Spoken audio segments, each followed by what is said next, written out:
Kita bukan sekedar merangkul saja, tetapi itu juga bagian dari meningkatkan partisipasi pemilih. Bayangkan dengan akses yang susah, mereka harus ke Rawa Biru, tidak semua orang bisa pergi ke sana. Dan mereka punya hak loh. Memang awalnya itu rasanya berat juga ya. Butuh penyesuaian. Iya, butuh penyesuaian, berat juga ya. Ini tanggung jawabnya besar sekali nih ya.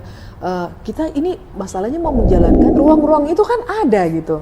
Iya kan? Apalagi sebagai anak negeri, kenapa tidak? Iya kan? Terjawab ya. Kenapa ya. tidak? Kapan Ibu? Wah. Estimasi tahun waktu? Artinya gini ya, untuk memuji, tinggal kita mau pilih mana. Mau wali kota juga bisa, mau bupati juga bisa, mau gubernur juga bisa. Kenapa tidak? Iya kan? Saya tuh udah sampai di sana, Kakak Frankie. Sampai ke Awan yang kalau kita kategorikan ya wilayah-wilayah.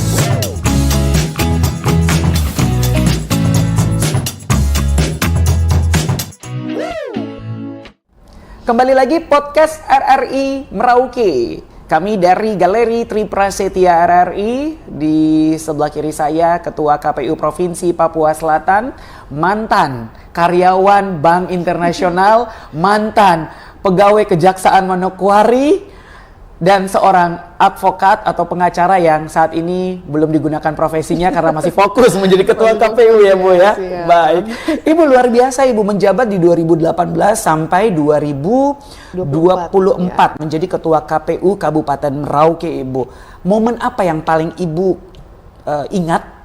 Karena itu adalah hal baru, Ibu terjun ke dunia politik atau dunia kerja, menjadi pimpinan dan mengurusi banyak hal, apalagi saat itu mengurusi pemilihan umum, menentukan pimpinan, dan itu bagi saya berat, Ibu. Iya, Kakak Frankie, saya ini sebelum di KPU Kabupaten Merauke artinya belum punya pengalaman ya, terutama sebagai penyelenggara di tingkat bawah ya. Kalau kita lihat ya, teman-teman sahabat-sahabat yang lain itu kan ada yang di KPU sebelumnya mungkin punya pengalaman sebagai PPD, ya kan, PPS, ada yang pernah sebagai KPPS. Kalau saya ini memang nggak ada pengalaman sama sekali, Kakak Frankie, baik PPD, PPS maupun KPPS. Tapi memang ya mungkin sudah jalan Tuhan ya, saya harus ke situ. Ya, yang pastinya saya harus tetap optimis. Memang awalnya itu rasanya berat juga ya. Butuh penyesuaian. Iya, butuh penyesuaian, berat juga ya. Ini tanggung jawabnya besar sekali nih ya. Kita ini masalahnya mau menjalankan ini tahapan, ini agenda nasional loh. Agenda iya besar. Kan, agenda besar loh, agenda nasional. Kemudian harus mengurusi. Waktu itu kan masih kabupaten ya, masih Merauke ya. Masih 20 distrik pada saat itu, tambah Pemekaran udah jadi 22 distrik ya. Betul. Wah, ini dengan distrik yang cukup lumayan banyak ya kalau kita bandingkan dengan akses lain, geografis ya. Yang lumayan sulit. Dengan akses geografis juga yang lumayan ya. Namun dengan kondisi yang ada, dengan kerja-kerja ini saya jadi tahu banyak hal gitu ya.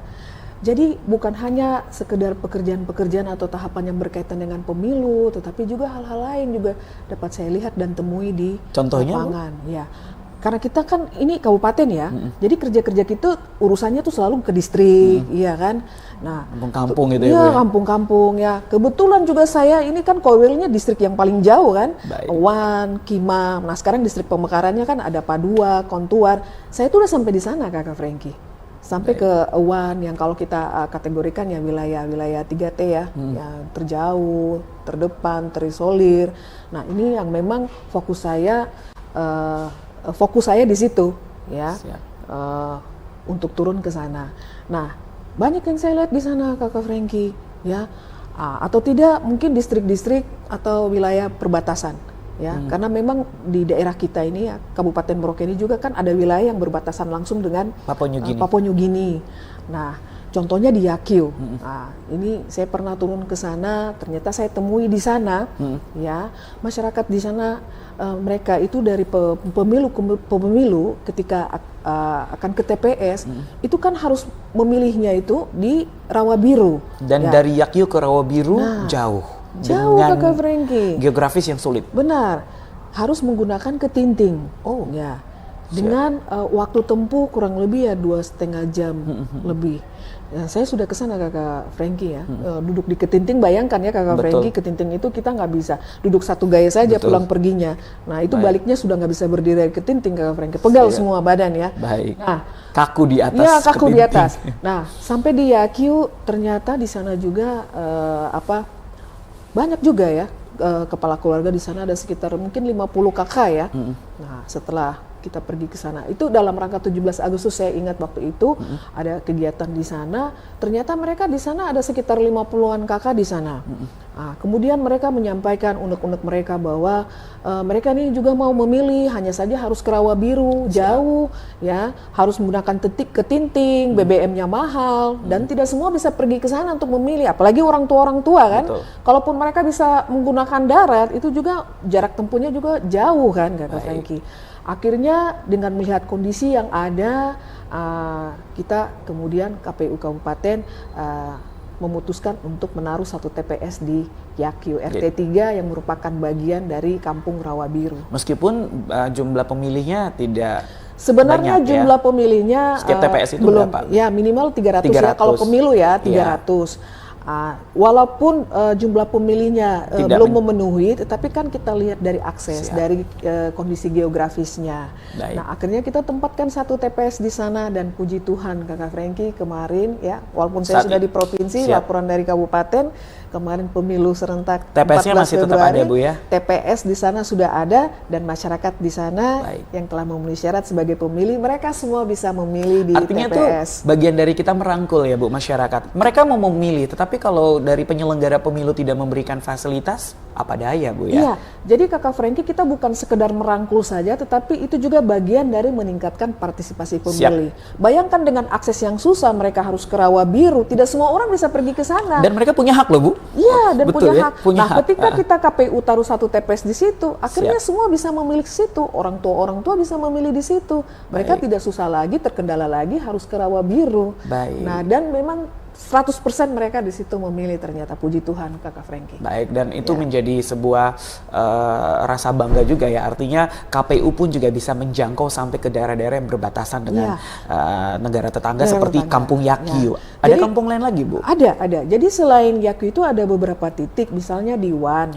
Ya, ini juga kan kondisi geografisnya, aksesnya ini juga cukup jauh ya, antara satu kampung ke satu kampung. Jangankan dari kampung ke distrik juga ya. Kalau misalnya Kampung Konorau, Wan itu kan masih dekat ya, tapi yang Sibenda apa dan lain-lain itu kan lebih jauh. Dafnawangga itu kan jauh ya. Saya sudah turun sampai di Wan juga Kakak Frankie. Biasa. Jadi sedikit banyak tahu dengan kondisi di sana. Nah akhirnya kita tetapkan juga ada beberapa TPS di situ yang kita tambahkan. Begitupun juga kalau saya tidak salah di distrik Malin, ya itu kita ada taruh satu TPS di Kumbe. Ya, karena mereka yang dari Kalibian itu kalau mau memilih harus ke kampung apa ya, saya lupa namanya, itu kan agak jauh ya. Akhirnya kita taruh di situ satu TPS di situ sehingga mereka tidak perlu jauh lagi pergi memilih di kampung. Saya lupa ya Kakak Frankie, dari provinsi jadi lupa lagi. Lebih banyak yang diurusin. Tapi intinya ada beberapa kampung yang kita taruh TPS di situ karena melihat keadaan-keadaan dibijaki, meskipun dari jumlah DPT-nya tidak memenuhi syarat, tetapi demi hak suara yang harus mereka gunakan, KPU Kabupaten dalam hal ini pada waktu itu membijaki. Tetapi saya rasa dilanjutkan juga ya sama KPU yang sekarang karena memang itu menjadi sebuah evaluasi juga kan. Benar. Pembelajaran juga seperti ini keadaan daerah kita, dan seperti ini masyarakat kita punya semangat untuk menyukseskan pemilu. Kemudian hal lain lagi Kakak Frankie, dari turun-turun distrik yang kita temui ya, akhirnya apa? Masyarakat banyak yang menyampaikan aspirasi mereka ya. Misalnya ibu kami belum punya KTP. Nah KTP ini kan kita gunakan bukan untuk pemilu saja atau pilkada saja kan. Tetapi kan mereka juga menggunakan anak-anaknya mau sekolah, mau menerima bantuan dan lain sebagainya kan harus menggunakan KTP. Mau tidak mau? Mau tidak mau. Akhirnya mereka menyampaikan. Nah kita kan tidak bisa abaikan itu Kakak Frankie. Artinya kan ini akses mereka sudah jauh. Mereka berharap mungkin ketika Ibu Ketua datang bisa menyampaikan aspirasi mereka, perpanjangan tangan dari mereka lah untuk menyampaikan aspirasi mereka kepada pemerintah atau dinas terkait. Nah kebetulan kita ini kerja namanya data berurusan dengan Capil. Dan akhirnya jemput bola. Dan akhirnya tetap kami akomodir, artinya begini, tetap diinventarisir ya. Siap. Oh ternyata di Wan misalnya ada sekian yang belum perekaman KTP atau belum punya KTP. Akhirnya pulang dari distrik, kami koordinasikan, komunikasikan dengan pihak terkait dalam hal ini Capil, menyampaikan bahwa kondisi di Wan begini. Ternyata belum banyak yang punya belum punya KTP di sana. Nah ini kita udah inventarisir. Tinggal nanti dari Capilnya mengatur dengan membuat kegiatan, misalnya jemput bola. Perekaman di wilayah-wilayah 3T tadi. Dan puji Tuhan itu sudah dilakukan pada waktu itu ya. Perekaman di Kimam, di Tabonji, di Wan itu sudah dilakukan. Baik. Tapi kalau Ibu melihat sendiri, apakah memang atau seberapa tinggi sih antusias masyarakat kita yang di perkampungan untuk sukseskan pemilu? Justru masyarakat kita di perkampungan ini, di distrik-distrik terjauh ini, kalau kita lihat antusias mereka tuh, mereka sangat antusias sekali, Kakak Franky. Melebihi kita mungkin yang di kota ya. Melebihi kita yang di kota sebenarnya. Bayangkan dengan kondisi geografis, akses yang susah, BBM yang mahal, tapi mereka mau gitu. Kita yang mungkin TPS sebelah rumah aja bisa golput Bu ya. Iya, jangankan ya dari rumah TPS cuma berjarak 100 meter aja kita masih bingung, waduh jauh. Atau TPS di halaman rumah sendiri. Iya, bayangkan mereka yang di kampung-kampung kan harus pakai ketinting, harus pakai speed untuk coblos di TPS. Betul. Nah, jangan kita masyarakat di kota ini manja gitu ya. Betul. Cukup saya saja yang manja ya, Kakak Franky. Oke ya, karena Ibu Marin Jawa. Saya bisa tebak. Baik, nah tetapi Ibu saya juga penasaran saat ini menjadi Ketua KPU Provinsi Papua Selatan, apa yang beda? Nah, yang bedanya tentu ada yang beda lah, Kakak Franky apa ya. saja nih kita penasaran. Kalau di kabupaten kemarin kan hanya urusnya 22 distrik, cuma ngurus distrik yang ada di Kabupaten Merauke. Betul. Nah, sekarang kalau di provinsi, sudah level provinsi ini semakin luas cakupannya 4 kabupaten. Ya, kita Papua Selatan kan terdiri dari 4 kabupaten ya. Baik. Merauke, Bovendigul, Mapi, dan Asmat. Siap. Ya, tentunya bebannya juga semakin besar, tanggung jawabnya semakin besar. Sebenarnya jangan dibilang beban lah, saya agak risih setuju ya. Ya kalau dibilang beban, itu dibilang tanggung jawabnya semakin besar. Siap. Ya. Baik, bagaimana Ibu membangun komunikasi dengan KPU? Artinya Ibu sukses menjadi Ketua KPU Kabupaten, pastinya juga ingin menciptakan kesuksesan itu saat menjadi Ketua KPU Papua Selatan ya Bu ya, agar kaki tangan Ibu 01-nya kabupaten-kabupaten di Papua Selatan ini juga mampu mensukseskan sehingga KPU Papua Selatan pun juga bisa dikatakan KPU yang sukses di tingkat provinsi. Ya, Kakak Franky, kami KPU provinsi ini juga tidak bisa apa-apa tanpa KPU kabupaten kan? Nah itu dia, betul. Ya, begitupun juga teman-teman di kabupaten nggak bisa apa-apa tanpa teman-teman kita di badan ad hoc tingkat bawah, PPD, PPD, KPPS, iya kan? Betul. Kita ini di dalam KPU ini kan hierarki kan, kan? Ya, mulai dari bawah sampai ke pusat, iya kan? Dari badan ad hoc tingkat bawah, kabupaten, provinsi, KPU RI, iya kan? Ya, berjenjang. Ya, begitupun juga dalam kerja-kerja kita juga kan tahapan-tahapan kita juga, komunikasi kita juga, koordinasi semuanya kan berjenjang. Betul. Ya. Ada aturan ya, ada tata aturan yang memang komunikasi harus. Yang penting tetap dijaga, Bu ya. Kalau tidak koordinasi komunikasi, bagaimana tahapan mau jalan, Kakak? Bagaimana mau tahu keadaan di setiap kabupaten dan kampung-kampung dari kabupaten itu sendiri ya Bu ya. Baik, kalau Ibu melihat tantangan terberat di kabupaten mana nih Bu?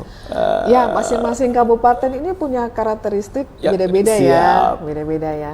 Kalau mau dibilang berat, kita nih rata-rata di Papua Selatan kalau kita lihat dari sisi geografis ini kan kebanyakan itu rawa ya. Iya, betul. Ya, dataran rendah, rawa. Yang transportasinya itu kalau nggak menggunakan kapal, ya speed, ketinting, ya, dan kan? berisiko. Ya, betul. Bahaya kalau ada buayanya juga ya. Iya, buaya darat Bu ya, tapi ini buaya rawa ya Bu. Iya.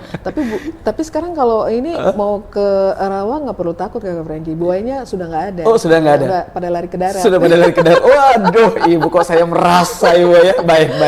Jadi seperti apa Bu kalau melihat kabupaten-kabupaten ini? Iya, jadi dengan kondisi-kondisi yang ada dari sisi geografis ya, apalagi wilayah-wilayah yang harus menggunakan kapal, speed. Nah, ini kan juga ada wilayah yang sangat jauh.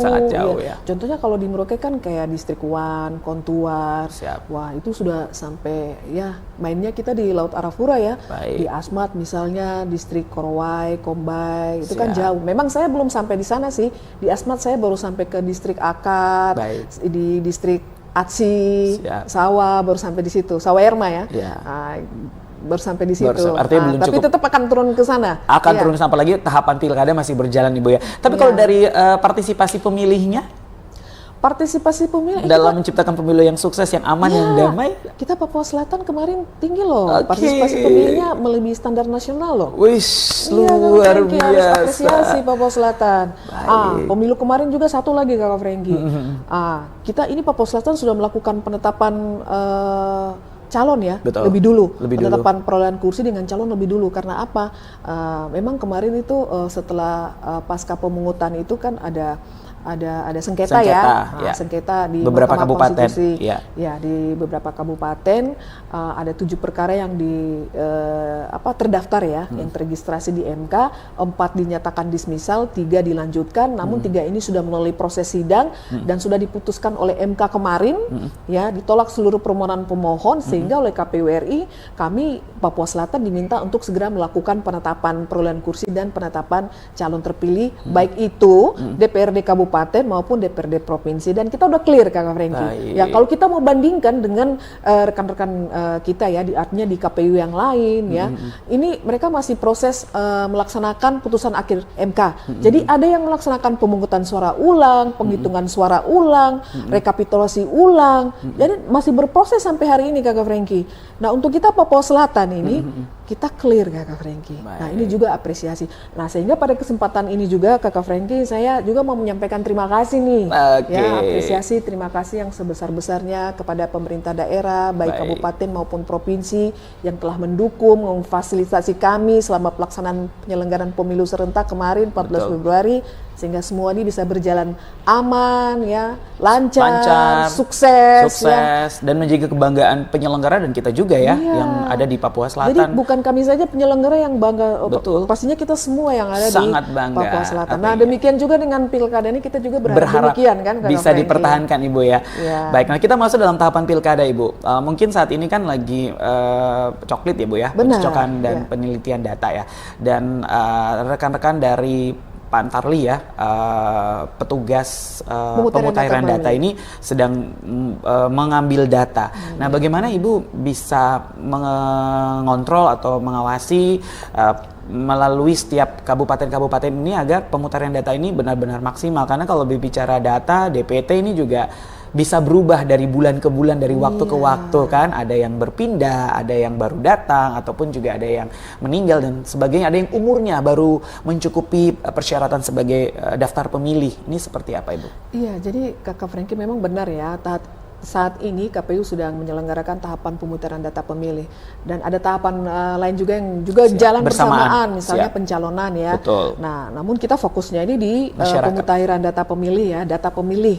Nah, ini kita sudah masuk pada tahapan coklit. Coklit ini pencocokan dan penelitian. Betul. Ya, jangan ada yang bingung coklit apa ya, coklit. Apa lagi gitu ya? Apa gitu ya? Coklit itu pencocokan dan penelitian. Nah, untuk coklit ini kita punya jadwal hanya 1 bulan Kakak Franky. Ya, dan sudah kita laksanakan dari sejak 24 Juni sampai, dan dia akan berakhir di 24 Juli nanti. Baik. Ya, ini kurang lebih tinggal 7 hari ya, 8 hari ya. Beberapa hari lagi, ya. sudah hitungan hari. Ya, nah dan tentunya dalam proses ini KPU Provinsi tetap ya melakukan supervisi monitoring. Ya, memang ada teman-teman juga di kabupaten ya, di bawah yang juga ikut serta dalam proses ini mengawal terutama pantarli kita ini, petugas pemutahiran data pemilih. Kalau pemilu kemarin dibilang PPDP ya. Nah, kalau pilkada dibilangnya pantarli, padahal sebenarnya sama. Sama saja tugasnya, hanya penyebutannya yang berbeda. Benar. Ya. Nah, dalam proses ini kami KPU Provinsi itu fokusnya itu di daerah atau wilayah 3T tadi. Baik. Yang terdepan, terjauh, terisolir. Nah, dan juga daerah-daerah perbatasan ya, daerah-daerah batas, karena memang kita Papua Selatan ini ada wilayah-wilayah yang juga berbatasan langsung dengan negara PNJ, tetangga. bukan distrik Sota saja ya, di Bovendigul misalnya. Nah, itu ada beberapa wilayah yang berbatasan langsung dengan PNJ. Nah, kenapa fokus kita di situ? Kalau di kota jangan kita ragukan lah. Sudah ada KPU kabupatennya. Ya, di wilayah-wilayah ini 3T tadi ini. Nah, karena dalam proses coklit ini, selain coklit itu kita pendataan dari rumah ke rumah. Nah, jadi dalam kegiatan monitoring ini, pertama kita pastikan bahwa petugas kita itu benar-benar melakukan pendataan dari rumah ke rumah. Ya, betul. Iya kan? Dipastikan dulu. Iya. Supaya apa? Supaya mendapatkan data yang akurat, valid. ya. Kalau mereka tidak mendata dari rumah ke rumah, datanya ada data abal-abal pastinya kan, Kakak Franky. Nah, itu yang harus kita pastikan. Bisa ada permainan data juga ya Bu ya, data fiktif ya. Nah, itu yang kita pastikan. Selain kita dorong teman-teman di kabupaten untuk kawal, kita provinsi juga turun langsung. Betul. Nah, saya kemarin dengan Pak Daniel, ya, Koordinator Divisi Data dan Perencanaan, bersama beliau kita turun di wilayah 3T, kita ambil Kimam contohnya. Baik. Nah, Kimam juga ini kan ada 15 kampung ya, 15 atau 14 kampung ya, kalau saya tidak salah. Nah, kita sempat turun juga ke lapangan menyaksikan proses coklit. Nah, ternyata ada beberapa kampung yang sudah selesai proses coklitnya, ya. Seperti Kampung Mambum kemarin tuh udah 100% coklitnya. Luar biasa. Ya. Kemudian Kampung Kimam sendiri, ada Kampung Deka, itu kami turun kemarin ya untuk wilayah Kimam, dan itu sudah 100%. Dan mereka sudah ekspor datanya ke sini, ke kabupaten untuk diinput di dalam aplikasi e-coklit. Karena di dalam proses ini, coklit ini secara manual, mereka data dari rumah ke rumah, menyandingkan data dengan KTP, KK, kartu keluarga. tetapi diminta juga bisa menggunakan aplikasi e-coklit. E-coklit. Iya, ada e-coklit. E-coklit ini dia aplikasi ya.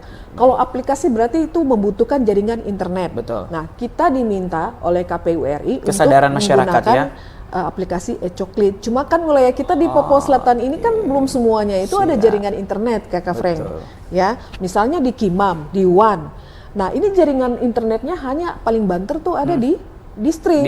Betul. Nah, jadi ketika mau menggunakan jaringan harus ke distrik lagi. Agak repot petugasnya kan? Ya, harus cari yang ada wifi. Bayangkan kita misalnya di Kimam di Wan ya, mau ke distrik itu harus pakai speed, pakai ketinting, butuh waktu yang lama. Butuh nah ini anggaran kita juga. Kendalanya di sini, Kakak Franky. Namun secara keseluruhan proses coklitnya ini sudah hampir mencapai 100%. Dan kita berharap ini juga menjadi awal dan semangat yang baru lagi untuk menyukseskan tahapan hingga penyelenggaraan pelaksanaan pilkada Ibu ya. Berarti ini juga kalau coklit berarti jangan sampai kalian juga menolak kalau petugas itu datang. Benar tidak Ibu? Kadang-kadang kan ada petugas datang, mungkin minta KTP, minta data, minta ini. Masyarakat juga harus mendukung ya Ibu. Bahkan ya. ada petugas kita yang dimarah-marah loh Kak Ibu Franky. Wah, ini dari mana nih? Mau apa nih? Dimarah kan? Makanya kita juga sampaikan ke Pantarli petugas kita tetap ramah, tetap senyum, menggunakan ID card. Ya, identitas harus jelas kan Kakak Franky. Betul sekali, oh, ternyata dari KPU. Wah, mereka juga harus menyampaikan maksud dan tujuan, memperkenalkan diri. Ada kan? pendekatan dulu sebelum nanti masyarakat ini juga sebagai tuan rumah juga bersedia ya. Karena yang diperlukan adalah data untuk kepentingan pilkada ini Bu ya. Benar, baik. Tapi sejauh ini kita bersyukur berjalan aman Ibu ya. Prosesnya masih berjalan berjalan aman meskipun ada kendala-kendala, tapi masih bisa kita carikan solusinya lah, Kakak Franky. Baik, dan kita berharap masyarakat pun juga ikut mendukung ya. Ya, ini dalam waktu dekat, saya mungkin dengan KPU Kabupaten Merauke khususnya kita akan turun monitoring lagi ke distrik-distrik perbatasan seperti Sota, Muting, Ulilin, karena di sana juga banyak perusahaan-perusahaan ya. Nah, mungkin kita akan turun ke situ untuk melakukan monitoring. Baik, nah Ibu, saya juga melihat bahwa seorang Teresia Mahuse ini kan sudah semakin melejit ya dari kabupaten hingga naik ke provinsi. Satu pertanyaan saya yang saya penasaran dari Ibu, berniatkah untuk terjun menjadi pelaku politik Ibu? Wow, ya ini pertanyaannya ini waduh ngeri-ngeri sedap ya. Baik, berniatkah? Artinya begini Kakak Franky, ruang-ruang itu kan ada gitu, iya kan? Apalagi sebagai anak negeri, kenapa tidak? Iya kan? Terjawab ya. Kenapa tidak? Kapan Ibu? Wah. Estimasi tahun waktu? Artinya gini ya, Franky, ya untuk mau menuju ke sana itu ibarat kita tuh melewati anak tangga. Fokus dulu yang ada. Satu persatu, ya kan. Nah kalau kemarin di KPU Kabupaten, sekarang di KPU Provinsi. Nah anak tangga berikut belum tahu nih kemana, tapi yang pasti tujuan jelasnya pasti menuju bermuara ke sana lah Kakak Franky ya. Semoga dimuluskan juga Bu ya seperti karirnya di KPU ya Bu ya. Harus berani Kakak Franky, apalagi sebagai anak negeri. Kenapa tidak? Punya pengalaman, punya pengalaman kerja, pendidikan yang mendukung. Oke. Cantik terus, yang mendukung para sarjana. Nanti, waduh. Baik. Oke. Ekspektasi saya yang saya pengen tanya dari Ibu, posisi apa yang paling Ibu pengen? Saat ini? Posisinya? Waduh. Nggak saat masuk di dunia politik nanti? Saat Wali masuk- kota, gubernur, Ruang-ruang ini kan semua sudah tersedia, Kakak Frankie. Oke. Tinggal kita mau pilih mana. Mau wali Baik. kota juga bisa, mau bupati juga bisa, mau gubernur juga bisa. Kenapa tidak? Oke, Iya kan? baik. Apalagi melihat Iya. ibu masih muda, masih punya waktu yang cukup Waduh. banyak. gitu Masih muda ya, Kakak Masih Frankie, muda. saya? Masih Oh, berarti muda. peluangnya besar besoknya. Wah, ibu nanya balik nih, baik, baik. Jadi apapun itu ibu siap menjadi. Saya siap tunggu di Pinang aja. Oke, ini kayaknya udah kode nih ya. Baik, baik, baik. Ibu siap dipinang ya. Siapa yang yakin dan ingin mendukung ibu, mari. Oke, baik. Oke, luar biasa. Ibu, kita sudah sampai di sesi terakhir ya, Ibu ya. Sudah Ya, banyak yang Ibu cerita bagaimana mengenal sosok seorang Teresia Mahuse sebelum dikenal sebagai ketua KPU baik di kabupaten dan provinsi, dan Ibu juga sudah bercerita bagaimana suka duka dan tantangan Ibu bersama rekan-rekan di KPU sendiri. Saatnya untuk Ibu meyakinkan dan juga mengajak sahabat RRI kita yang ada di Papua Selatan secara khusus yang sedang menyaksikan podcast ini untuk kita sukseskan. Kalau pemilu sudah berjalan dengan lancar, dengan sukses pada 14 Februari kemarin, tanggung jawab kita mengawal juga tahapan-tahapan hingga pelaksanaan pemilu pilkada di 27 November 2024. Tinggal hitungan bulan. Seperti Siap, apa Ibu Kakak imbauan dan Frankie. ajakan ini? Baik, Kakak On cam Frankie. bisa, Ibu. Pada kesempatan ini ya, untuk sahabat-sahabat RRI ya, sahabat-sahabat RRI, kita ini provinsi baru ya, DOB, Daerah Otonomi Baru, Provinsi Papua Selatan, dan akan perdana pertama ya, kita akan menyelenggarakan pemilihan gubernur dan wakil gubernur, bupati dan wakil bupati. Ya, saya bilang perdana karena sebelumnya kita masih bergabung dengan Papua ya, Kakak Frankie. Nah, sekarang kita secara mandiri sudah berdiri sendiri, kita akan melaksanakan dua pemilihan tadi, gubernur, bupati. Nah, kepada sahabat-sahabat RRI ya, mari kita sama-sama ya ikut berpartisipasi di dalam proses ini ya, baik itu sebagai pemilih ya, karena sahabat-sahabat RRI ini juga yang pastinya harus sebagai pemilih dong ya, supaya nanti pada hari H itu dapat menggunakan hak pilihnya ya. Pastikan lagi udah terdaftar di dalam DPT ya, apalagi proses ini sedang berjalan ya, coklit sampai dengan nanti menjadi DPS, DPSHP, kemudian terakhir finalnya adalah DPT. Nah, bukan sahabat RRI bukan sebagai pemilih saja ya, ada peserta pemilu ya, banyak pihak terlibat dalam proses ini. Jadi dalam pelaksanaan ini bukan semata-mata hanya kami penyelenggara saja, ini gawean kami saja, tetapi ini semua merupakan tanggung jawab kita bersama ya, dengan kondisi-kondisi kita masing-masing, ada yang sebagai pemilih, ada yang sebagai peserta pemilu, ada yang sebagai penyelenggara. Nah, semua ini bisa berjalan ini tentunya dengan mari kita semua bersama-sama berkolaborasi, bersinergi ya, untuk mengawal proses ini, apalagi sebagai provinsi yang baru, apalagi ini merupakan perdana pertama. Mari kita tunjukkan bahwa demokrasi di Papua Selatan ini sudah lebih baik lagi. Dengan apa? Dengan menggunakan hak pilih kita ya, berpartisipasi memilih nanti pada hari H. Karena kalau tidak memilih pada hari H sangat rugi sekali, Kakak Frankie ya. Siap. Ini perdana dan akan tercatat di dalam sejarah ya. Baik. Ya, bukan ketua KPU provinsinya saja ya Betul. yang dicatat dalam sejarah ya, tetapi dalam proses pemilihan ini juga akan dicatat dalam sejarah. Kita akan mempunyai gubernur dan wakil gubernur yang baru, begitupun juga dengan bupati dan wakil bupati yang baru. Baik, jadilah pelaku sejarah dalam perhelatan pilkada, apalagi perdana untuk penentu gubernur dan wakil gubernur yang pertama di Provinsi Papua Selatan. Bersama-sama kita dengan penyelenggara pemilu, KPU dan juga Bawaslu, kita sukseskan menjadi tanah Papua Selatan yang damai, yang mampu berkolaborasi seperti yang dikatakan oleh Ibu Teresia untuk menciptakan pilkada yang sukses tentunya. Baik, dan sukses juga buat Ibu, semoga apa yang diimpikan untuk waktu-waktu yang masih panjang ini untuk karir Ibu semakin melejit, kami doakan Ibu, dan jangan lupa sama RRI Merauke Ibu. Amin. Baik. Siap, ditunggu undangan-undangan berikutnya Oke. ya, Kakak Frankie. Saya suka nih statement kayak begini, karena jujur Ibu Teresia adalah orang yang sangat mudah untuk kita undang ya. Siap, terima karena kasih. selalu welcome sama kami, dan kami pun juga merasa Karena memang saya tidak bisa pungkiri bahwa kita juga membutuhkan RRI dalam proses Siap. ini ya, Baik. membantu KPU dalam Siap. menyampaikan informasi Baik. terkait pilkada dan lain ya, sebagainya. sebagai media pertama dan terluas di Iya, Indonesia ya Bu mempunyai jangkauan yang Siap. luas, coverage Baik. area sampai di pelosok-pelosok. Ya, Terima kita gaspol kasih. ya, Kakak Frankie. Gaspol, oke. Kita tepuk tangan dulu, Bu. Terima kasih Ketua KPU Provinsi Papua Selatan, Teresia Mahuse, atas kehadirannya dengan obrolan kita perempuan hebat Papua. Semakin hebat, semoga bisa menginspirasi perempuan-perempuan di luar sana semakin hebat seperti sosok Ibu Teresia Mahuse, ataupun juga kamu anak-anak muda, jadilah anak muda Papua yang hebat. Kalau Ibu Teresia bisa, kamu orang juga bisa. Saya Frankie Wahel, mewakili tim kerabat kerja Podcast RRI Merauke, menutup program acara ini. Sampai jumpa di Podcast RRI Merauke selanjutnya. Sekali di udara, tetap di udara. Terima kasih.